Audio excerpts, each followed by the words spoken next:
Thank you so much for coming out this evening. I know that we're kind of in the hump week in regards to the semester, but you're getting through it. You're closer to the end of the semester than the beginning of the semester now.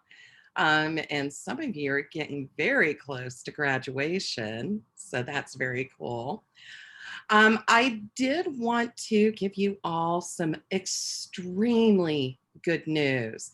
So, as some of you already know, PRSA is holding its international conference as well as PRSSA.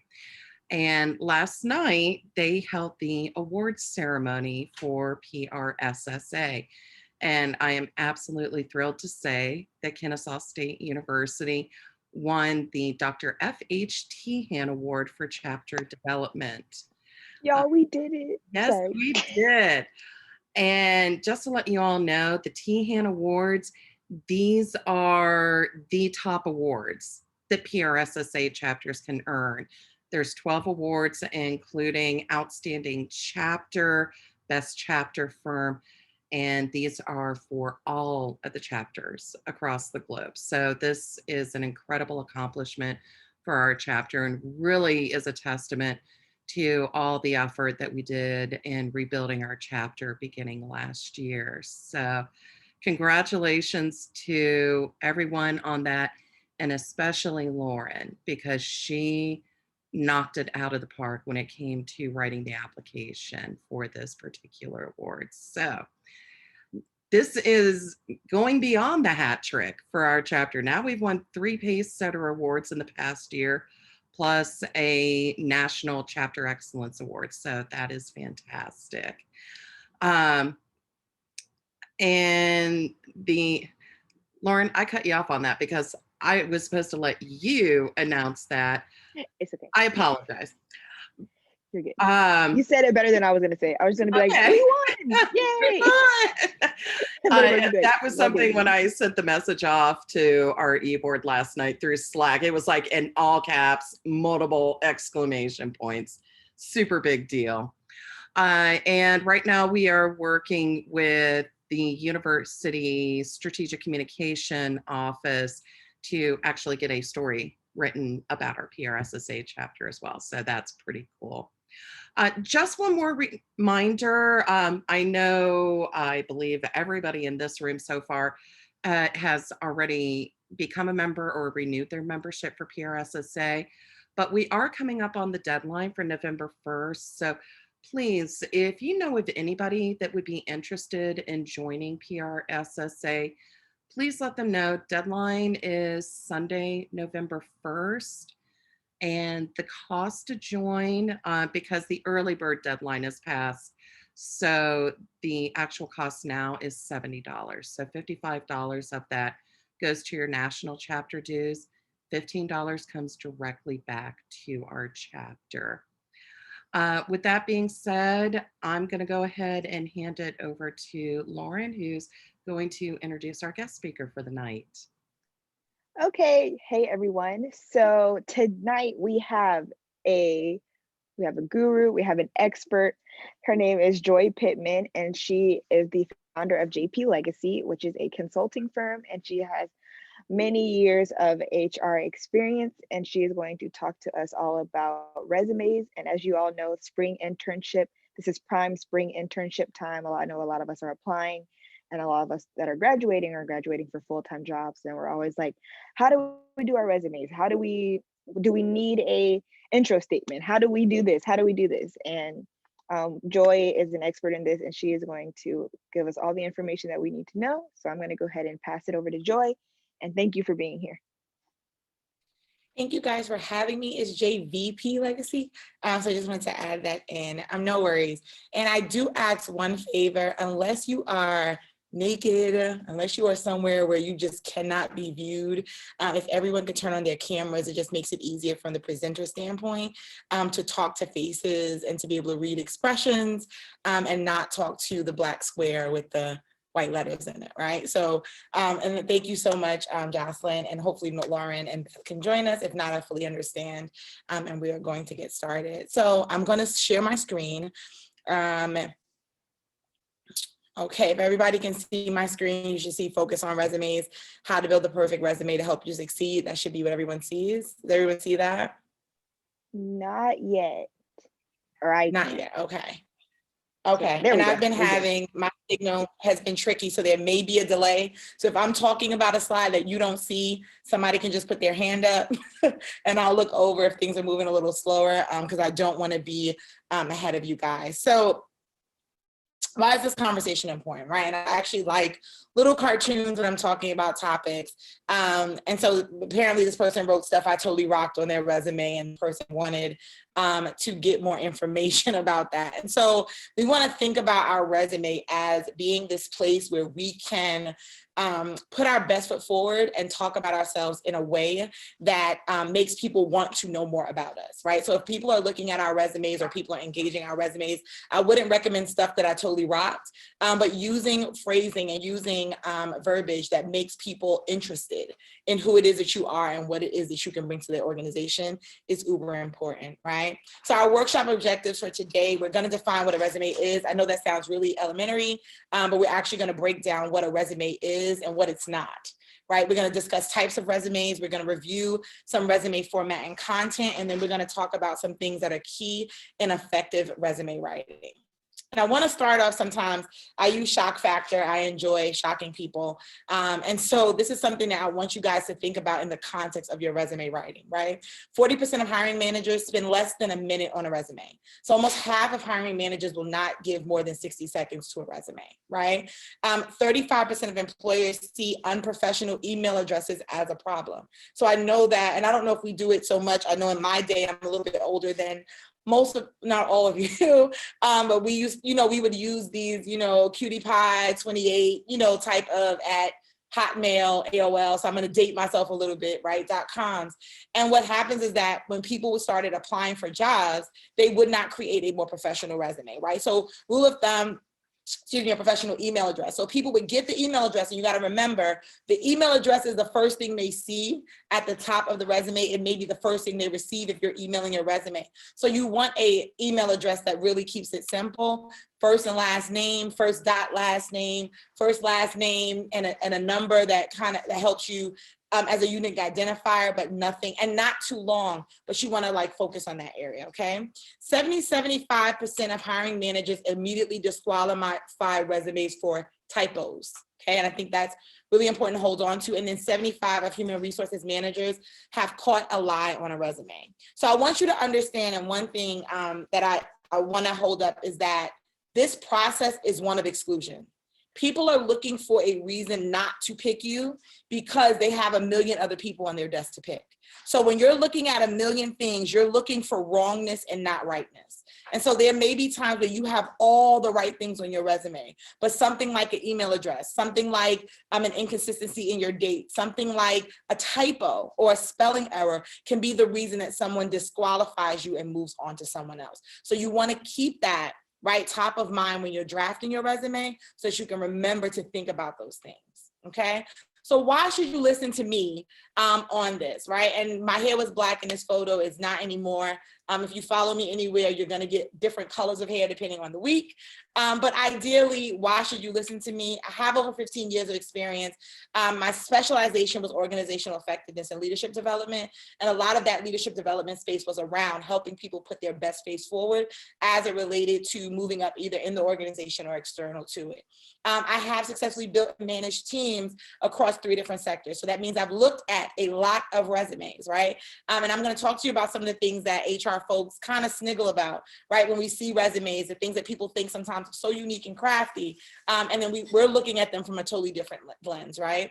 I'm also a member of the advisory board for Pace University. So I support their leadership program, and that's located in New York. And then I went to school as well. So I have a degree in HR, a master's in HR, a bachelor's in economics, and I'm currently a student as well. I'm pursuing my law degree at Rutgers University. So y'all pray for me as I go through this journey. Okay, so what is a resume? Your resume really is a self-advertisement. It sums up your experience on 1 to 2 pages, right? It's an overview of the qualifications you have. It's a professional impact statement. And I want you guys to write down professional impact statement because we're going to talk about that and why that's important. And it's telling your potential employers how hiring you will benefit their organization, right? They know you need a job. They know that you're looking for employment, but they want to know why you are the person that's going to be the most beneficial to their organization. And it's also one of the most important pieces of your job application, right? And I want to highlight that because sometimes you spend a lot of time prepping for the interview, but you don't get the interview if the resume is not positioned correctly, right? So we want to keep that elevated. Okay, just some key components is the personal information, so your name. I tend to lean away from it. It depends on where you're applying, having to put in your address. I think that email and phone number are sufficient. And I say that because some of you may be in school in one state applying for jobs in another. Don't give them the work of trying to figure out whether or not you can make it on site, whether or not you're going to, if you know you're relocating to New York, they should have to figure it out. And I'm going to tell you, in the minds of every resume screener, they're calculating how long it's going to take you to get to work, if you're likely going to be late because the distance is too far. Do you drive? We're thinking about those things because we're looking for reasons why this may not be the best hire. So if you're applying for jobs back home, applying for things that are not necessarily in the state that you're in, and you know you intend to relocate, just leave it off so that you don't frazzle the person's mind trying to figure it out. Conversely, if you live 15 minutes away from the job, it may be a benefit for you to share your resume, right?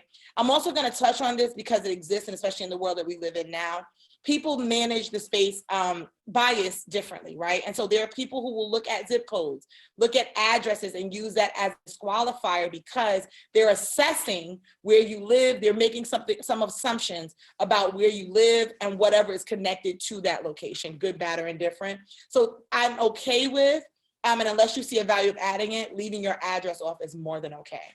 Okay, your summary statement. And I know that people a lot of times talk about the objective. The summary statement is a little bit more smiled upon, right? Currently, because the objective, if any of you have done a resume or Googled a resume online, that objective sometimes reads as, I am seeking a job in blah, blah, blah, blah, blah. I am experienced PR professional seeking a job. The employer does not care that you're looking.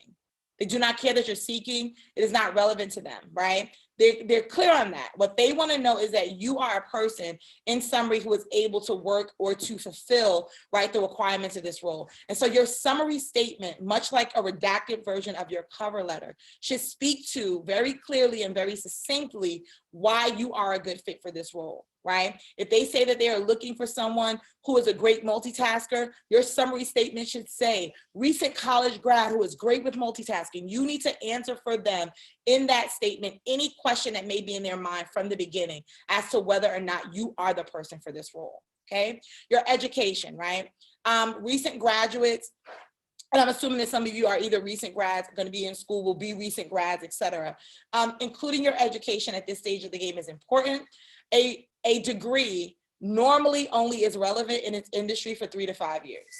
So if I was talking to a group of people who graduated in 2000, that degree and the dates on that degree have less relevance than someone graduating in 2020 today, because the employer understands that the information and the knowledge that you have just gathered is recent, it's industry up to date, is relevant and current.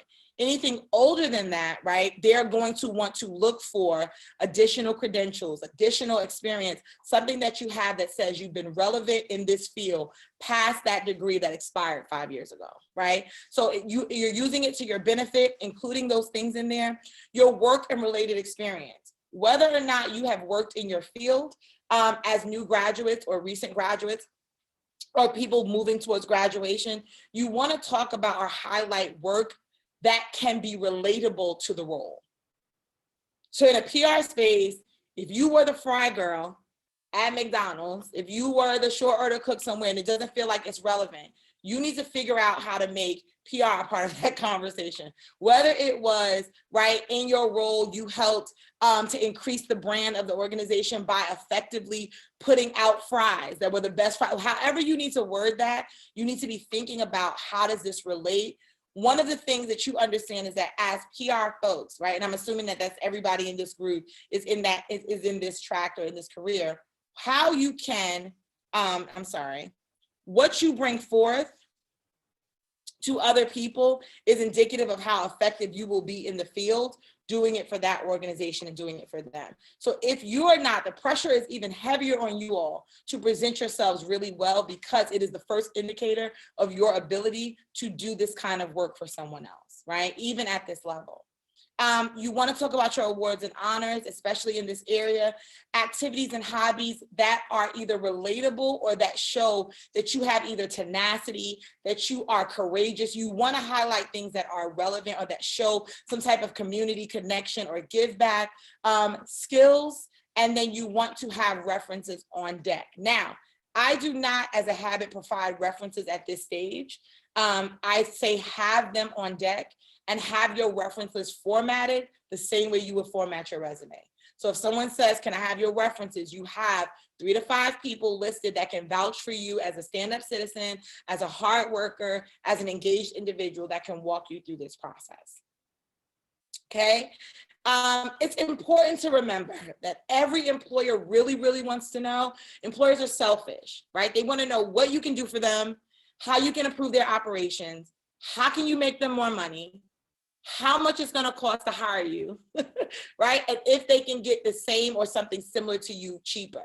And the reason that that part is important is because this is why you need to elevate yourself and to uplift skills that are not unique, that are unique to you. Uplift skills that are not just run of the mill, I went to school. Well, everyone in your graduating class went to school as well, right? So what experience do you have? What abilities do you have? Because if they can find someone that looks just like you, potentially at a lower cost, or someone that's closer, etc., you need to give them a reason as to why they need to either pay more, they need to travel a little further, they need to do something extra for you because you bring something extra to the table. Is that okay? Is everyone following me? Is everyone good at this moment? I just want to check in really fast. I know I talk quick. So if everybody's good, if y'all can give me a thumbs up on camera, that would make me happy. I see Lauren. I see Ashley, I see Jocelyn. Jocelyn's my niece's name, so I actually love that name. I can't see everybody. I do see Jamie. I see Beth. I saw the other Lauren. I think she may have had a thumbs up at some point. Okay, perfect. So we're good to go. All right. So your resume should not just list skills. It should actually be demonstrative. It should demonstrate your successes.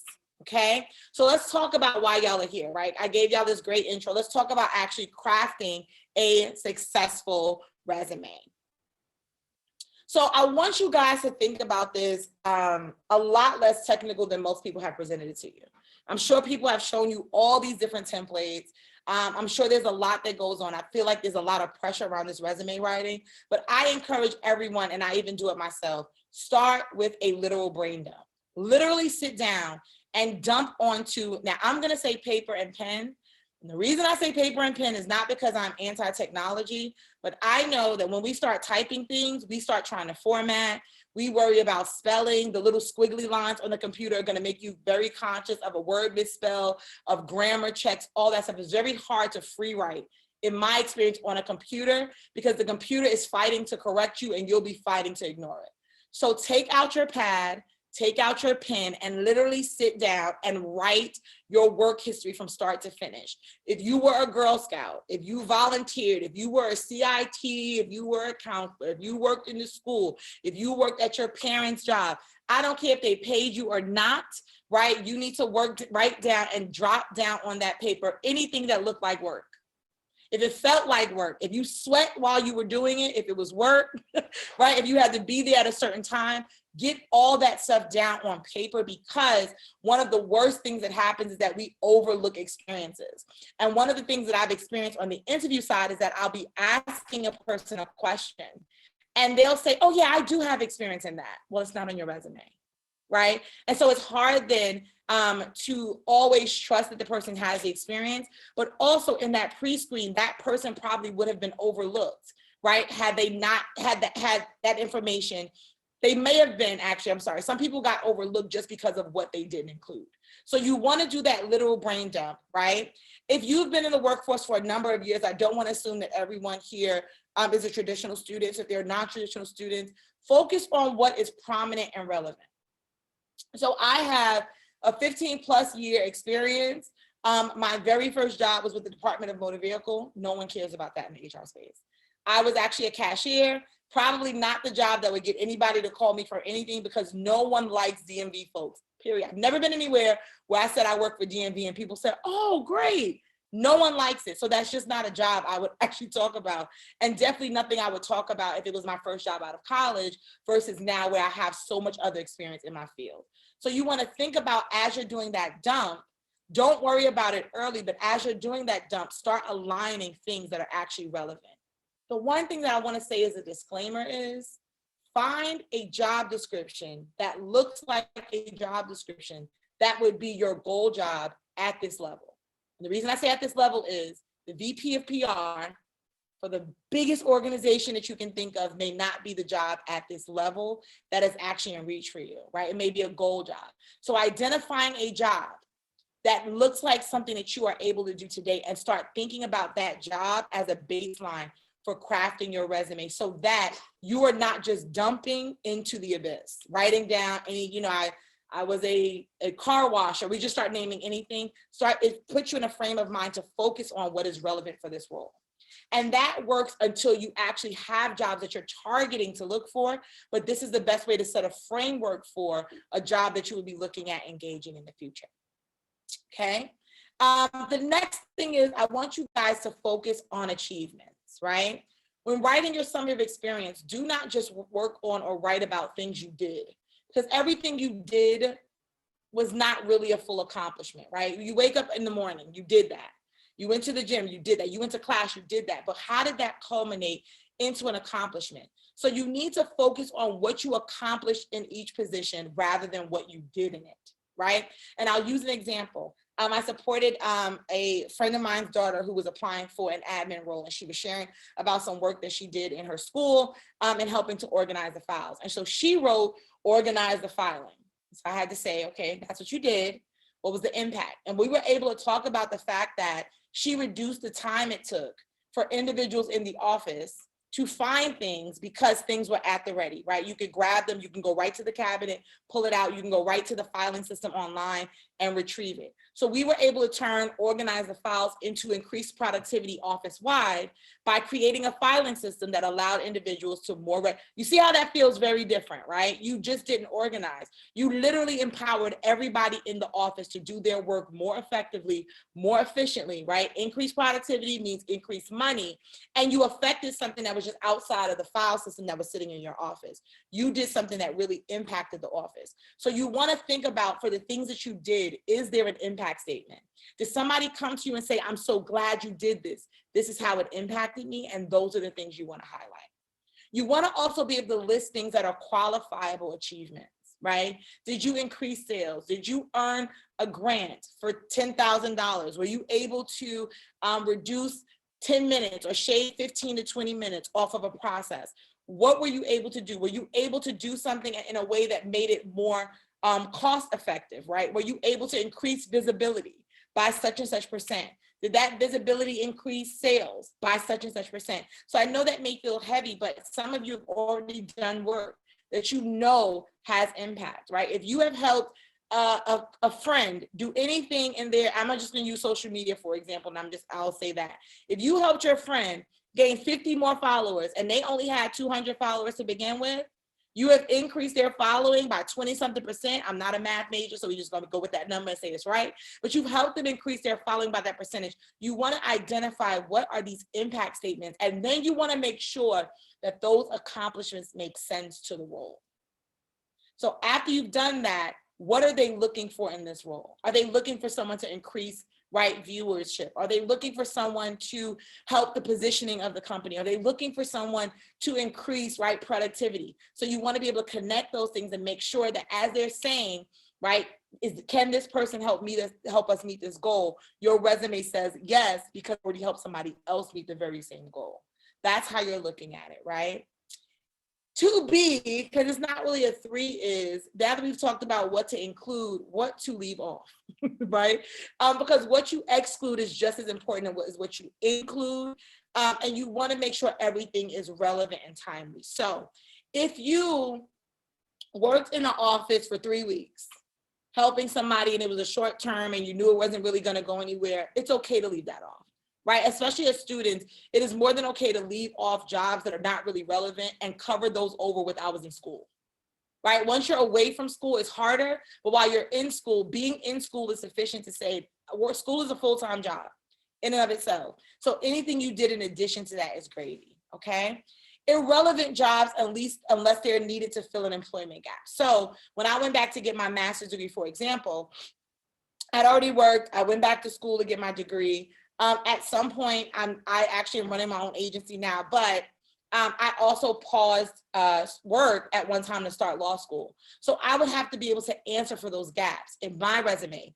Again, you may not have to answer for those gaps, but if you have, maybe during summer break, you only work 2 months doing something, it's more than okay to use that job to say, hey, when I was out of school, I didn't just hang out. These are the things that I did to keep myself active and engaged, okay? If you have an internship that's irrelevant or outdated, if you were trying to find your way and you interned somewhere that has nothing to do with what it is that you're going to do now, it is more than okay to leave that out. Again, not assuming that everyone is a traditional student. If you have experience that's more than 15 years old, right?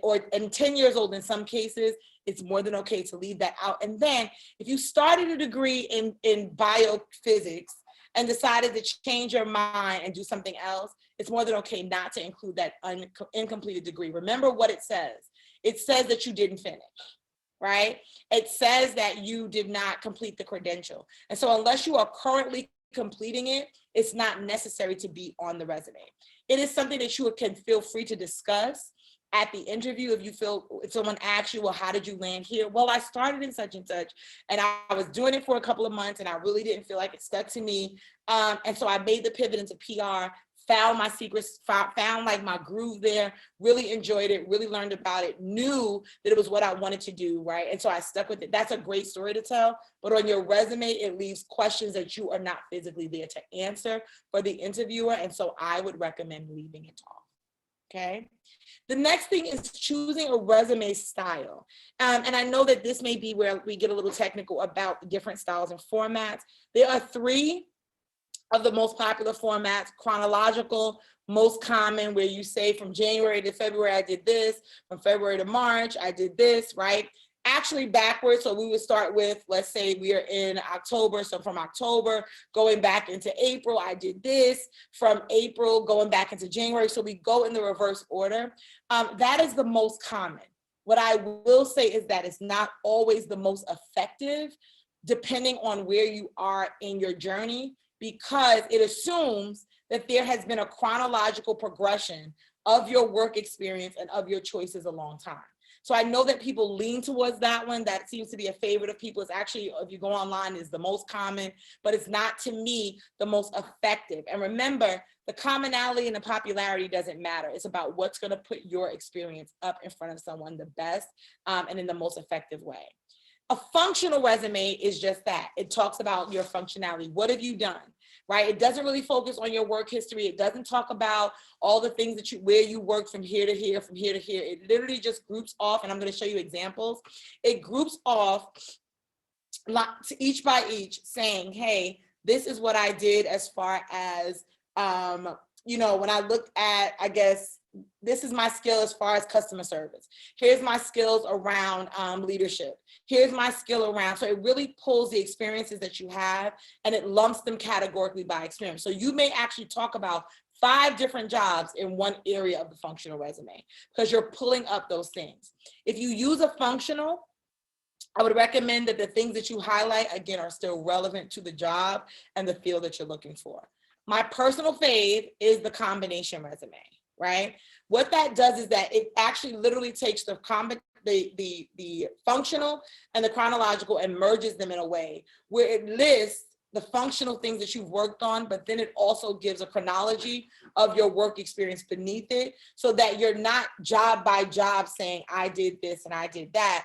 You're overall saying, these are the skills that I have exercised in my career, and here are the jobs wherein I have exercised those skills, right? So when you look at a chronological resume, I'm apologizing in advance for this pink. This is actually what a chronological resume will look like. So we look at Janet, has her information up here, her summary, where she's an exceptionally organized and friendly dental assistant with 3+ years of successful experience. And then it talks about all the dental experience that she's had, chronologically in first order, working it through, and then it goes to her skills, etc. Okay? The functional breaks out, right? And it says this is your summary, and then it talks about areas of expertise. So process streamlining, complaint resolution, right? It talks about service-based selling, but it doesn't really get into, and it talks about generally the year that they work somewhere, but all of your eye is really focused up here on what it is that they did in these categories, okay? The combination resume, right, talks about these skills, right? And then it gives you this professional history. So it allows you to really highlight and elevate the skills. Now in this one, I would have preferred the person actually to lift up some more of those functional pieces the same way it did in the prior resume. And then underneath, it literally just has June through August 16th, some quick bullets, but it does not go through this in-depth overview per job. It just gives you some bullets on some of the things that they have exhibited during that time. Okay, so again, I would recommend, and if I was just recommending for you guys without knowing all of your experiences, a combination resume can help because it can allow you to lift up those experiences that you've gotten even as students, right? The different areas that you have learned along your journey, whether you've participated on a group, a club, etc. You can uplift that and highlight it, but then you can also add in that work experience to show I've also had the responsibility of a 9 to 5, 9 to 12, whatever that looks like, right? And you can highlight that below and identify just some key areas where you have shown skills areas, but you're able to kind of hit both. That's my recommendation, but I know that you probably have heard recommendations from everyone on your resume, so you have to really take the time to think about what works best for you. Okay, and then, right, we went through those things. You start compiling your resume. You actually start, now at this point, we haven't started writing a resume yet. We are making decisions. So I know everybody that takes writing, they tell you brainstorm, outline, and we don't do it. We sit at the computer and we put our heading up, and we start writing a paper, most of us, right? At least I do, right? And then I have to remember somewhere in the middle of the paper, when I've gone off on a tangent that had nothing to do with the paper, I have to remember I was supposed to have outline, and I did not. Law school has made outlining extremely important, but I don't know that I did it that well in my undergrad, and definitely not so much in my master's degree. So really literally sitting down and taking that information and organizing it, and then deciding what is the best format. The best resume format is going to be important. Now you start putting your resume together, right? And that means filling in that format. So I'm going to say that if you hit Google, there are a million templates of formats, right? And you pick which one you want, pick which one makes most sense for you. It's important, but it's not as important as this next one, which is formatting your resume. We're going to skip and come back to this slide. Your formatting of your resume literally is about what it looks like. And this refers back to that first one that I shared you, that people spend almost half of hiring managers only spend 60 seconds on a resume. So ideally, this formatting is really about creating a view that is pleasing to the eye of the interviewer. It's not about content.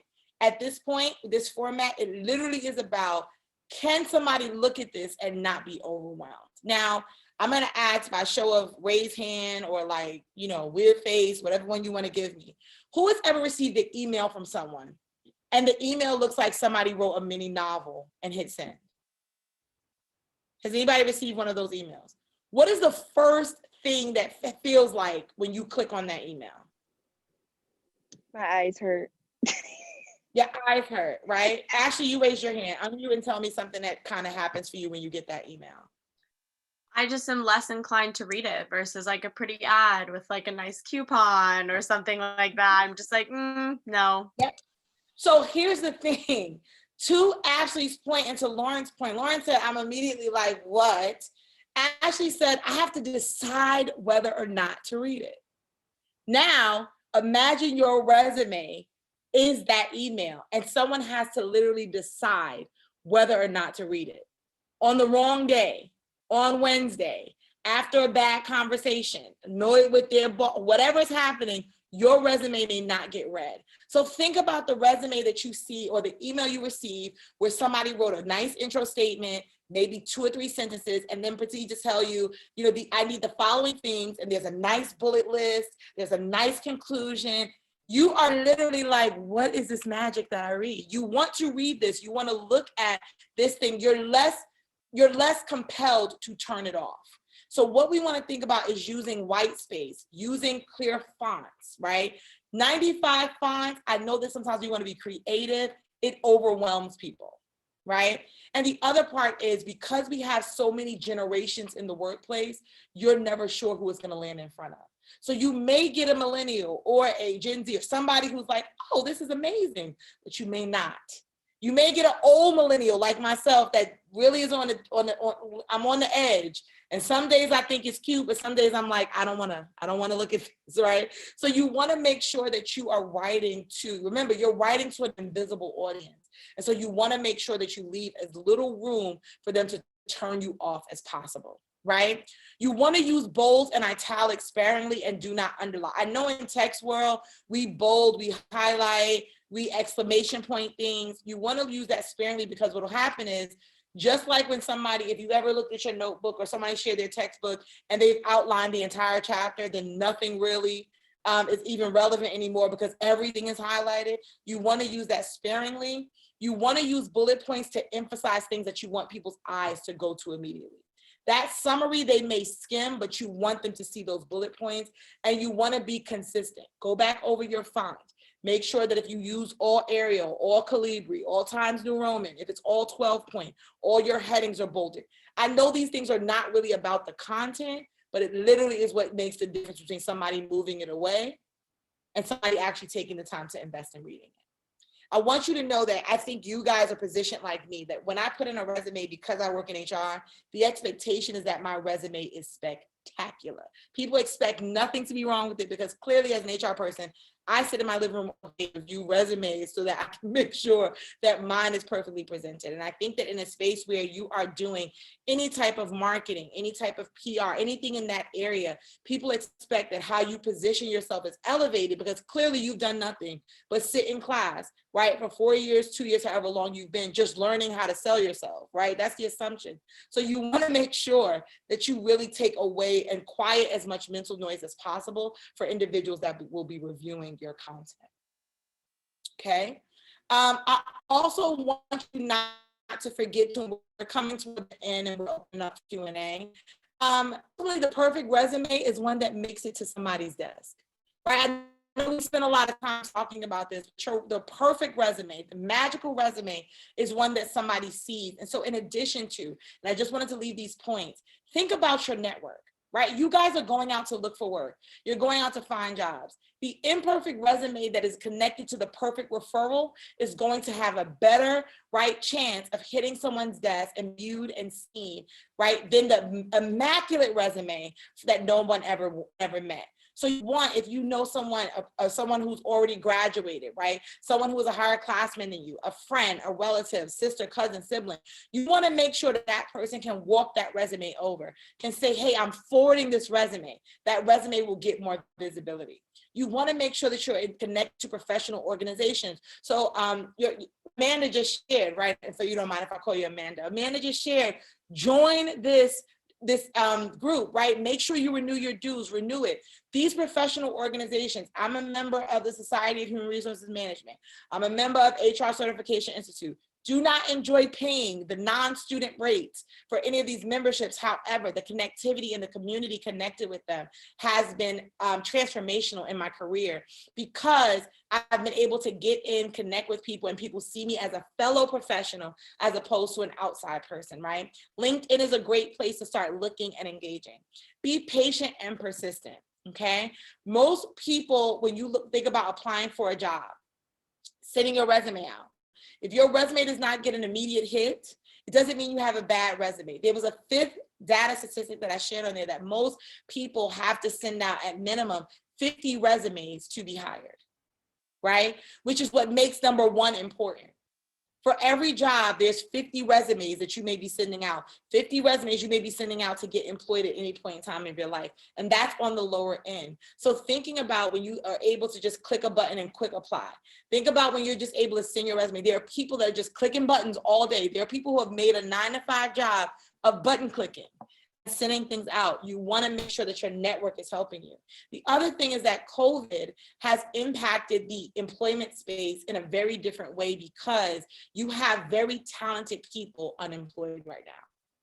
And willing to take jobs that may not be at their actual skill level for less money because they want to take care of their families. So there are maybe some entry-level jobs where someone can spend less money to get a qualified person to work in an entry or mid-level job. And so what that does is it compounds against individuals like you that are going into the market, that may be going into the workplace greener than them. Right? And so you want to make sure that you give yourself the best possible chance to show up, okay? Engage your career services department at your school. I'm gonna tell you this secret. They are rated based on how well you guys do when you graduate, how well you're able to get a job. I worked in education for a while. So when they're sending you those emails, it's not because they're bored, right? They want to make sure when you look at a school's ranking, when a school is rated top 50 or top 100 or top, that is not just that somebody came in and said, you guys have great teachers. It's really about the employability of students. And so schools normally have a vested interest in you getting gainful employment. Alumni associations. I reach back out to the schools I've graduated from when I have open positions. So you never know who is looking back at their alma mater. I was able to law clerk this summer. And this summer was my first year, my 1L summer. So I was law clerking with students who are at their 3L, where they were already about to graduate. I'm law clerking with them. Why? Because someone who graduated from Rutgers said there are no Rutgers students at the firm, right? And we want to get someone, and I was able to get an email, right? So you got to think about, you never know who are looking for talent. Always have your resume on the ready. You never know. Now, I'm not saying walk around with 1 million copies in your bag. What I am saying is know how to access it in Google Drive, know how to snatch it out of Dropbox, be willing to ask someone, hey, do you mind if I shoot you my resume, and be able to send it to them in real time, right? Get those thumbs working and get that stuff sent, because when people walk away, they don't remember. They're not going to go, they may not go look for you the way I'll check you out on, they may not. If your resume is sitting in that inbox and then you follow up, now you have their email, it's a way to get your resume in front of people. And then I want you to know, your professors, while I know that we may not always listen to them as closely in the classroom, people outside the classroom actually do listen to them, right? And referrals matter. I mentioned, I don't know if I mentioned, I actually taught on the college level, and I taught some business classes. I had a student that was an amazing student. Her name is Christy. I'm gonna tell her business. I hired her as an associate's degree program to do payroll at a small organization I was working with. When I left that organization, I was able to recruit her over as the payroll manager because I had trained her as a payroll manager. And when I left there, she was 2 years out of college, going at an associate's degree level, making $70K, right? Going back to get her bachelor's degree. I say that because if she had been a poor student, I would have never referred her, right? I would have never felt comfortable to hire her. So I hired her first. Then I was able to refer her. And when I left the organization, they were calling me saying, please don't take her with you. Like, are you gonna poach her? And I'm like, no, I'm exiting to go do my own thing, right? So she's still there, but she was able to get it in. Now, what I know is at an associate's degree level, she would not have gotten normally hired as a payroll manager. That's just not a thing. She wouldn't have gotten hired in that role. But I looked at her ability, I looked at her talent, I had space on my budget. It did me a favor to bring her in and train her. And when I was able to move her over, but I was her teacher. Right? So you never know when your professors are hearing about roles that are open. They have lives outside of this. They have cool friends. They have all kinds of things happening. And so how you show up and how you engage in the classroom, you are interviewing every day of your college career and you may not even realize it. Right? So you want to hold that and keep that accountable. I am wrapping. Are there any questions? I know I tend to talk fast. I don't even know where we are in time. I'm hoping that we're not at midnight. I'm just hoping that we're still good on time. But if there are any questions, Joy. Sure, good. Okay, so if there are any questions, please feel free to unmute and ask me if there's something I didn't cover. If you just want my professional opinion on something, I'm more than willing to provide that. Miss Joy, can you guys hear me? Yes. I'm going to stop sharing if that's okay. Well, I'll leave it on for a minute. You can hear me? Okay, awesome. I was wondering, what is better, to have 1 page or 2 pages as for a resume? I think it's about what you have to say. So if you're trying to just fill up page 2, then get rid of it. if you have relevant things to say on page 2, what I'm also going to say, remember, is people are looking for a reason to move on.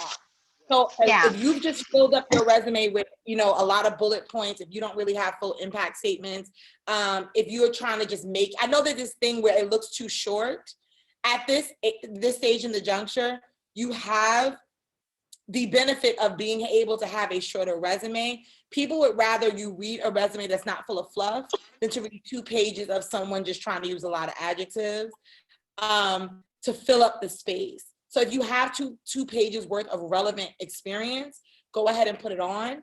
But if you're just kind of trying to fit a word limit, sometimes like we do with our papers, you're trying to get to those word limits, don't do that because it's not going to serve you well. Okay. And I have one more question. Sure. It's how do you make an impact on a professor when you're like mainly online? Like I'm mainly online now, and I know everybody's mainly online now, but I think I'm going to continue mainly online because it's just super flexible with my schedule. Do you think I should email them or like? So show up on class, be on time, be on camera, Okay. you know, engage, ask questions, but we also don't enjoy the question just for the sake of asking the question, you know, ask thoughtful questions. I don't believe in flipping yourself inside out. I don't really believe in acrobatics. I believe in just putting your best foot forward. So essentially read the work, read it 2 or 3 times and really think about like uncovering what is interested. Every professor wants interested students. We don't want students to just ask questions for the sake of asking them. We don't want people that are trying to teach us the content that we're supposed to be teaching you guys. We want students that feel like they have really dug into the content and really engaged it. And so if you do that, if you're thinking about what's going on in the world that really aligns with the content that you've read for the class today, if you really engage the work, you'll show up as an interesting student to that teacher, and that teacher will engage you. Also, and I don't know how this works, for opportunities where a teacher may be looking for a research assistant, maybe looking at a project, following up with an instructor to say, hey, we went over this in class, and as I was looking at the news the other day, I came across this amazing article and I really had a much greater context for it because of the instruction that we had, and I just wanted your thoughts. Those are ways, because it's like a meal, right? Everybody eats, you cook food for somebody, you want to see them enjoy it. And so I think for professors, you want to see them students enjoying the content outside of the context of the classroom. So that's a great way. But don't do it in a way where you're the emailer every day. Like, we don't want the everyday email. We want the email that says that you really absorbed the content and that you actually are synthesizing it and making it make sense. Okay. Thank you so much. I have a question. So basically, let's just say if you have for your qualifications, if you have a lot that you've done, what do you decide whether to keep or to take out if everything you pretty much did fit the qualifications of what you're trying to apply for?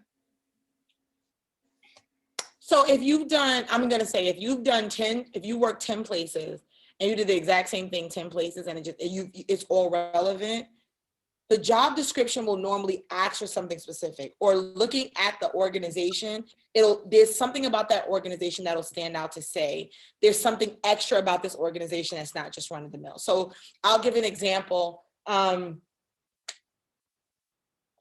working on a proposal for a nonprofit organization that focuses on gun violence. I'll use that for example. So while all of my experience is relevant, my non-for-profit experience is even more relevant, right? My experience around D&I work is more relevant because they're looking at that kind of initiative. My experience around marginalized populations is more relevant because so it's really also then you may then need to look up the organization and say, out of this experience, because it may all apply, what's most relevant to this organization, to their culture, to their mission statement, to what they say is important, and how it fits there. What I will also say is that if you find yourself identifying redundant things, so like if on every role, I'm using this just because I don't have nothing better, but like you turned the light switch on, you turned the light on in every role, you prevented people from slipping and falling because they weren't working in the dark. If you've done that for everybody, but for each role, there's been something else you've done, maybe only list that in the first role and then identify the other stuff in other roles. I'm gonna tell you that everything feels relevant, so you need to run it by somebody else. Like nothing that we've ever done in our lives doesn't feel like we can't put a spin on it and make it relevant. So run it by your teachers. Be willing. I'm gonna say this. Never, never, never take why as an offensive question. I had to learn that. So if you have something on your resume and someone says, why is this here? Don't go, I mean, why wouldn't it, sometimes why can be a very triggering question for some of us, right? When we've thought about this stuff. So when they say why, be thoughtful and say, why did I add this? And if you can't really come up with something other than I thought it was important, if you can't really look at a point of the job description or a point of this role and say why, because blah, blah, blah, blah, blah, blah, blah, then it might be worth removing, right? Because I think everything I've done in the last 15 years is amazing. I do. I just think it's relevant, but it's not relevant to everyone. Okay. Right. And then choose if you have to do a page. I'm sorry, if you have to do a page, just everything can't go. Everything can't fit in a suitcase, right? So something just have to be left behind because you're highlighting the most important things. And I'm sorry for cutting you off for your follow-up. No, you're fine. So for the second question, I know you said to keep a resume on hand, but let's just say that you did your first resume. The qualifications are still based off of things that you're done, but if you're just out and that first resume syncs up with that first job or employment that you were applying for, and then you meet somebody else, but some things are just off, but you do fit in the qualifications of what that individual is asking for at that moment. So do you wait to send it, or? So I think that's a judgment call, and you got to trust your gut, right? So there are two things that happen. One, I have a generic resume. I have a Joy Pittman HR professional resume that generically anybody looking for an HR manager, director, whatever that role is, person, these are things that fit. These are the summaries of my experience that fit that, right? I then have like a DNI if I'm going to do that. I have a training resume if I'm doing that, right? Because I can do those things. But I also have a very generic that if somebody actually, if I was just walking by somebody and they said, oh my gosh, I would love to connect with you. Do you have a resume? And this doesn't always happen. It's just having it. Ideally at this point, I have a generic enough resume to send them. So the first thing I said was when you start your resume, that baseline resume really needs to be around your profession or your dream job. What is a person in your career trajectory? What are the types of experiences or what type of resume would fit that space, right? As a general, what do you want to, what is your goal? Is it Kiana? Yes, ma'am. So name a goal job that's within your reach right now. PR agency, working for a PR agency. Doing what? Public relations outreach. Okay, so you want to do public relations outreach. Well, you can look up public relations outreach and generally see what are the qualifications and experience needed for roles in that area, right? Like you can do that on Indeed is a good place sometimes to look because you can look at a bunch of different job postings and job descriptions. The Department of Labor, occupational, Department of Labor goes through occupationally and breaks down different roles and what is expected of them. So you could do a very generic. Everybody should have a baseline generic.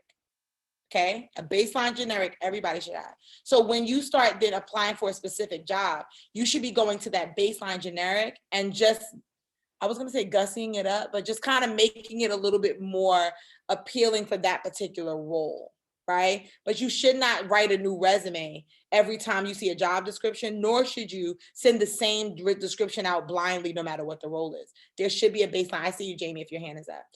There should be a baseline, and then there should be something after that you get to tweak and modify. So if you happen to just be out somewhere and you bump into a job fair, you just happen to be walking down the street and a job fair is just happening at the near place, you can feel comfortable to walk inside and submit a resume or email someone, or if someone's talking and they say, oh yeah, we have this role open.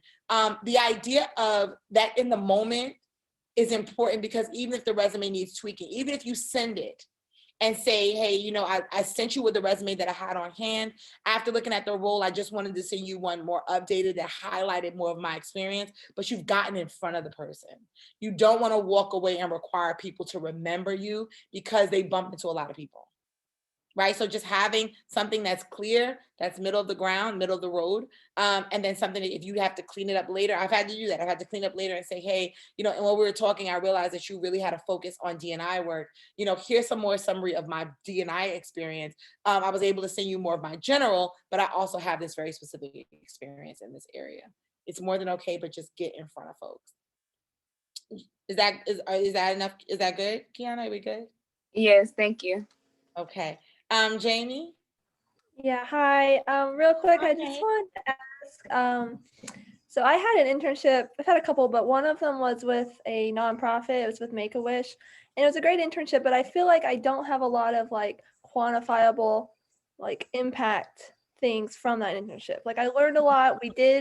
I produced some work for them, but I don't feel like I don't know how to like turn that into a, increase. So give me an example of something you produced for them. Okay, well, for an example, I wrote a lot of like wish stories. So I would interview people, families, and write up wish summaries that would go on their website and get sent to. Why did they use those wish? What was the purpose of those summaries?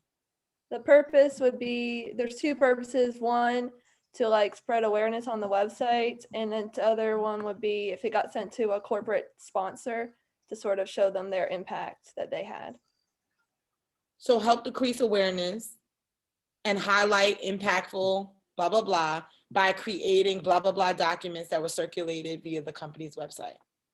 Okay. That also shows credibility too, Jamie. Huh? So even if there's no like increase by this percent, but if I say like wrote, 15 wish story or something like that. Nope, I don't want to know it's 15. The purpose of the item, so the purpose of the wish stories, right, were to increase the visibility on the website, but also to increase credibility and social proof, right, for larger organizations.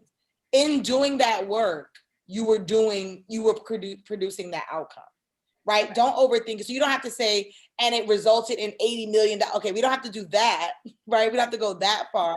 But from the point of the purpose of the work was to do this, and you did that work, so you fulfilled that purpose, right? And so you can say help supported increasing the visibility. So you think about it that way. You may not have a tangible where I clearly know that 500 people read this and then but they wouldn't be asking you to do those wish lists if those weren't proven to have some outcome. So you help support the outcome. Does that make sense? Thank you. That makes perfect. Yeah, thank you. Yes, Ashley? You muted. Okay. Sorry. Okay, I had a quick question. So for example, like literally PRSSA, like we just won all of these amazing awards within the past year. Where would you put that on there? Would you just put that you were a member? Would you put that under like awards or skills or experience? Like where would that fit in? Got you. So I'm not 100% familiar with PRSSA, but what I will say is if you made some large contribution to, if you helped write, help craft, help whatever, then you assisted in, right, securing this title or winning this accomplishment, then you can talk about that and what you did for that. You can also be a member of an award-winning blah, blah, blah, right? So it's about how you frame it and how it's relevant. So if you helped write the thing, if you showed up at rallies, if you promoted blah, blah, blah, whatever those things are, the outcome was that you won. Yay, you guys again, congrats. So the outcome was that you won these awards, so you can talk about that. But sometimes membership alone is enough. For an organization that is award winning, the membership alone holds a certain level of prestige, right? So it may be okay to talk about the membership, but if you had some direct working as it related to getting to that winning outcome, then that's also important as well. So how you frame it really is what was your role in winning, and being able to frame that, and then also just being a member of something that is winning in and of itself has value. Okay, thanks. If you don't mind, I'm going to actually jump in on this particular answer. Yes. So PRSSA is an organization that is very well known in the public relations industry. So listing your membership in PRSSA, I highly recommend it for your resume, because many public relations professionals, even ones that are going to be in hiring roles, more than likely were members of PRSSA themselves when they were going to school. So definitely do that. And I would also recommend, this is actually a really nice transition. We are going to be doing a special election for executive board and committee roles for spring semester. So for anybody who is not currently serving in that role, keep an eye out for communication from Lauren through our PRSSA group email that goes out once a week. That will have information on how you can submit an application for our special election. We're going to have a few positions coming up, and there's also going to be committee positions. So if you're looking at building your skill set in a very specific area, such as, hey, I want to do more with social media. I want to do more with event planning. I want to help schedule guest speakers. There's going to be those opportunities for you as well. But these are experiences, especially if you're looking for a job in PR, that the people that work in PR really value it because they've been there and they know what PRSSA actually does for people that are just entering the job market as well. And Oh, sorry. I'm sorry, who was chatting? I heard. That was just me. I was just curious where you would put that on a resume. So say you were on the committee, would you put that under your professional experience, skills? What would you say that? So yeah, so I'll jump in quick and then I'll defer back to Amanda on this one. So I actually have memberships as a separate area on my resume where I list memberships that I've been a part of.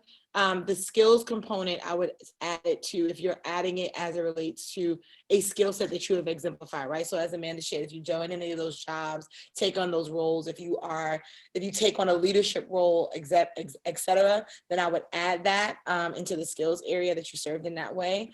But normally I put myself under memberships, and even if I am a lead or a chair or something like that, I normally put my title along with the membership so that people are able to clearly differentiate what was work skill versus not.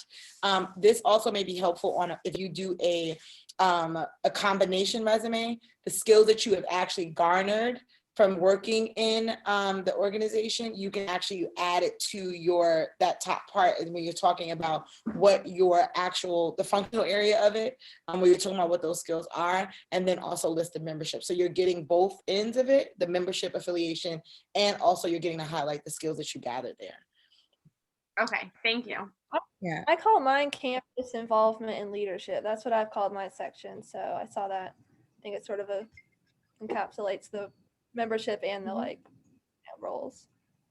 I just wanted to say, so Stephanie had a question, and we are 7 minutes over. So Stephanie might be our last question, but as you can see, Joy, she put all her information right here. So I'm gonna assume that she doesn't mind us emailing her and bothering her to ask her a couple more questions. I also missed all the comments, so I apologize, Amanda. I'm just literally looking at the chat, so my apologies. You're fine, no worries. Okay, you're good. Okay. But Steph, I know you had a question, so you can take it away. Hi, sorry. I'm recovering from a migraine. I'm sitting in a dark room at the moment. Understood. But I did not want to miss this. So kind of on that topic, so I actually was advised to put my PRSSA involvement under work. That was something that is where mine sits. I currently at one point I've taken on a lot of part-time roles and internships at the same time. And at one point I had four current positions in which I was working. And I was wondering, is that something that's looked at? Like, what is she doing? Like, she's a full-time student and yet she's got 4 overlapping, work commitments, school, is that something that's looked at, or is that something I need to reword, or because I currently have 3 jobs, but they're all part-time internships. So I was wondering if that's would that overlap be would someone look at that and be like, they're all part-time, what does she want to do? How would that be looked at? Perfect. So one thing I have to say to you guys is that there is a human element to this whole conversation that you cannot 100% prepare for. How someone in another seat will look at what you've presented can vary. As much as individuals vary, it can vary. What it generally is that most employers will never say, oh my gosh, this person is such a hard worker, we will not want to hire her, right? They'll look at your resume and say, this is a person that can multitask. This is a person that was able to hold multiple roles, graduate from school. You know, if you've been able to do those things effectively, then that also talks to your work ethic. The one thing I will say is sometimes employers look at that to think that this is a person that we're going to come in and make a complete workhorse. And I hate to use that as an example, but people will look at, oh, we can load this person up because this person was loaded up their entire career. So you want to balance it to make sure that you're not giving people permission to just dump, like you become the work dump. You want to position in a way that shows, yes, I can multitask. Yes, I can manage multiple responsibilities. I'm responsible enough to show up to manage my time. But that says to me, you manage your time effectively, that you are, you know, conscious about being able to compartmentalize what goes where. You definitely, again, the time management piece is big importance, right? And so all those things, you even want to talk about being remote. You know, most work right now is remote. So how you've successfully navigated and transitioned the college space into the remote space and been able to manage all those things remotely, those are great. You just want to balance it, and you want to make sure that you find the overlap between all the different things that you're doing so that it doesn't look like you're undecided and all over the place. But if you can find that common thread, then just make sure in how you break it down, it's there. What I will offer as I wrap, so I have shared all of the ways you can reach me anywhere in the world. My website is jvplegacy.com. I'm at jvplegacy everywhere on social media. So that's LinkedIn, Twitter, Facebook, if anybody even does that anymore, Instagram, all of that. I also, and this is something that my friends started and I took it, but they call me the Olivia Pope of HR. So I'm also findable through that name because I apparently fix things. So this is what that is. And then for the hello@JVP, that is normally the email I generally give people, and that goes to my admin assistant. You can email me directly at joy@JVP, so my first name at JVP Legacy. If you have any follow-up questions, if you want me to scan something really quickly, when I say really quickly, I mean really quickly, to look at it and give feedback, I don't mind giving margin notes. I won't rewrite it. But I will give you like margin notes and things that I think are relevant. And I also want you to remember, the most important thing about this is to create a document that you are proud of and that you're willing to put forward. Sometimes in the role that you're in right now, and the seat you're in, it will be all about wanting to create something that other people think is good enough. What you do, if you put your work into it, if you put your effort into it, it is good enough. And it will be good enough for the employer who is the right employer for you. Do not morph yourselves and flip yourselves inside out based on every single person's edit, because your document will never end. You will constantly be rewriting it. So find something that you're comfortable about, confident about, that you feel like puts your best foot forward and is well reviewed, no grammar, no punctuational errors. Remember, it's a living document. As you do more work, you're going to go back in and update it. But also just when you get to what you're proud of, be confident in that and put it forward, because you cannot make accounting for what the other person is going to feel, think, or see, right? All you can control is that you've put your best foot forward. And I thank you guys for your time. I thank you for having me. Reach out to me if you need anything else. And I hope you guys, I've enjoyed this. Hope you guys have enjoyed it as well. Before you go, Joy, I'm not going to forget this time. First thing, okay. KSU delayed classes until 10 a.m. So I don't know if y'all got that message, but they delayed classes until 10 a.m. So sleep in. And we do a picture that we post on our social media. So if you don't mind, we're gonna take it. So everybody face your hair real quick. So so Dr. Wee, let me know when you're ready. Yeah, hold on just a second. Let me get my post together. Hold on. There we go. All right. And 3, 2, 1, PRSSA. I made it. Okay, yay. Thank you, Joy, so much. Thank you. Everybody got her information. And I just wanted to add on real quick to something Joyce said in regards to networking and PRSSA, just to encourage y'all. Think about applying for an e-board position. 3 of our e-board members actually used their network through PRSSA to land their current job or internship. And Lauren, I'm going to embarrass you. So that's fine. So Malika Holloway, who was our professional advisor, but became our professional advisor after she hired Lauren. shared this story with me that they were hiring for a position. Lauren had applied for it, and Malika's assistant was going through the resumes. Malika had been walking past her assistant's desk when she was going through the resumes, saw Lauren's resume, said, I know her, move her to the must pile for the interviews, because Lauren had made such an impression in the work and networking that she had done through PRSSA. So it's not just about getting the title as an e-board member, it's putting in the work as an e-board member that's really going to help you maximize this experience. So, and we're all, you know, you never know who's hiring, right? So I'm just going to say that. You never know who's looking for support, looking for interns, looking for people to help them grow their brands and businesses.